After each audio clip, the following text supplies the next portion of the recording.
Hi, and welcome to another episode of Piano TV. So today we are doing the final installment of our three-part Christmas music series. And for this one, I wanted to go in a different direction. So we're gonna do God Rest Ye Merry Gentlemen, which is, if you don't know it, it's a really intense, high-energy Christmas song, which is in direct contrast to kind of like the smooth mellowness of most Christmas music. So I just thought I'd switch it up a little bit. And just a quick note, I'll be taking a little bit of a break over the Christmas holidays from videos, so expect all the Piano TV action to resume after the new year. Just as with the sheet music arrangements for Away in a Manger and Deck the Halls, which I'll link to on the screen if you missed those videos, I'm giving you two options of sheet music arrangements here today. So the first arrangement is just treble, clef, and chords, as you can see, which leaves room for you to invent your own arrangement. And the second version down here is the fully arranged version with the bass clef filled in, and there's a little bit of voicing and the treble clef and all that jazz. So you can choose which one you prefer to learn, choose your own adventure here, it's all good. I'm gonna play the full arrangement version on piano, the second one, so you can hear what it sounds like, and then we'll talk more details.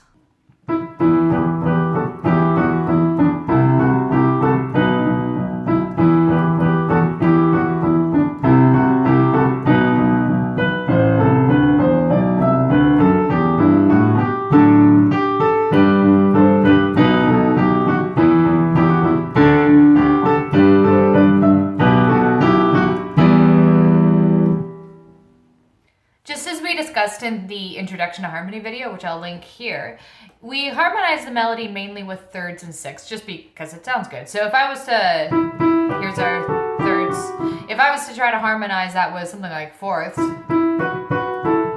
it would sound really kind of bizarre and a little harsh, at least in my opinion. I mean, some people like that harmony sound, but for the most part, our ears are kind of accustomed to those thirds and sixths. So if you want to simplify this arrangement, feel free to leave out the lower notes and simply play the top notes, which is the melody, like this.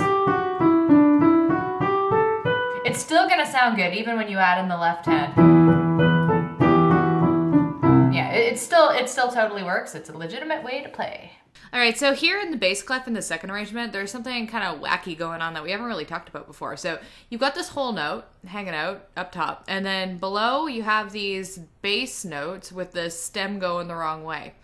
So this is telling us two things. So first of all, you need to keep the whole note pressed down the entire time. That's going to be your thumb. And while you're holding down that whole note, you're going to be pressing these quarter notes with your pinky or finger 5. So that's one way to interpret what it means, and well, it's the correct way to interpret it. But another thing that this is telling you is that it's kind of like saying these are two independent parts on the piano. So most arrangements we've played are two voiced. So you have a right hand part and then you have a left hand part. But this arrangement can be interpreted as three voiced. So you got the treble clef part as per normal, but the bass clef is divided into part 1, which is this top whole note part, and part 2, which is this lower bass note part. And as you get into more and more complex music, you'll notice composers do this a lot, add more lines than just 2, because it creates more depth. All right, so when you interpret it on the keyboard, as I mentioned, you simply press the first 2 notes together because they line up, and that's a full octave stretch. So you're going to keep the thumb held down while finger 5 presses the quarter note rhythm. So this is the constant pattern for most of the piece, except for measure 9 to 12 when you've got this walking bass line, and it changes a little bit, and the melody, or sorry, not the melody, it becomes a 2-line piece instead of a 3-line piece. So again, if you wanted to simplify this arrangement, you could just play one of those left-hand parts. You could do the held bass note, like that, or you could do the driving bass beat.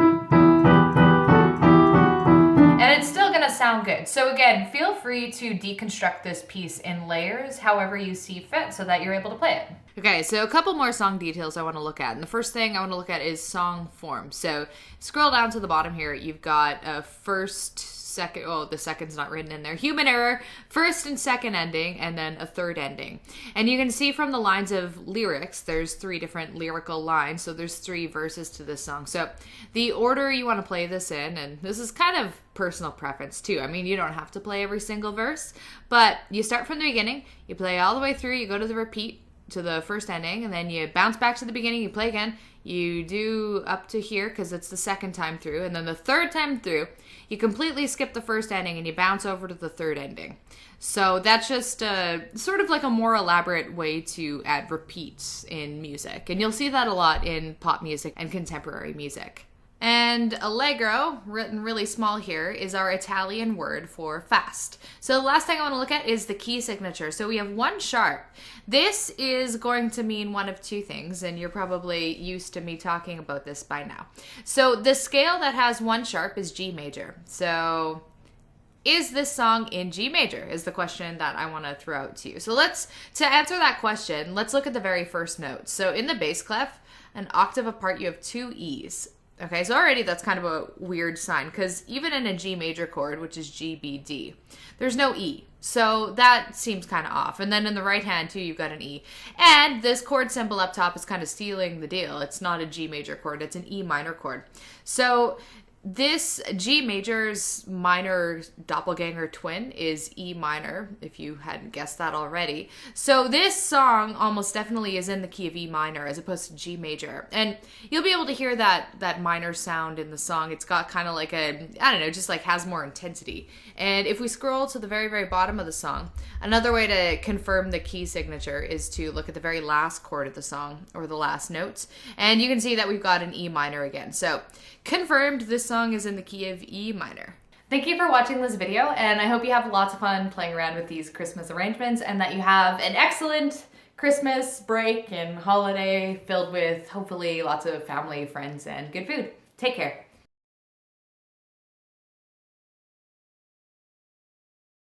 Oh, I don't have the spot on the mouse. Spot on the mouse. Mousey mouse, there it is. Woohoo. Is it recording? I hope so.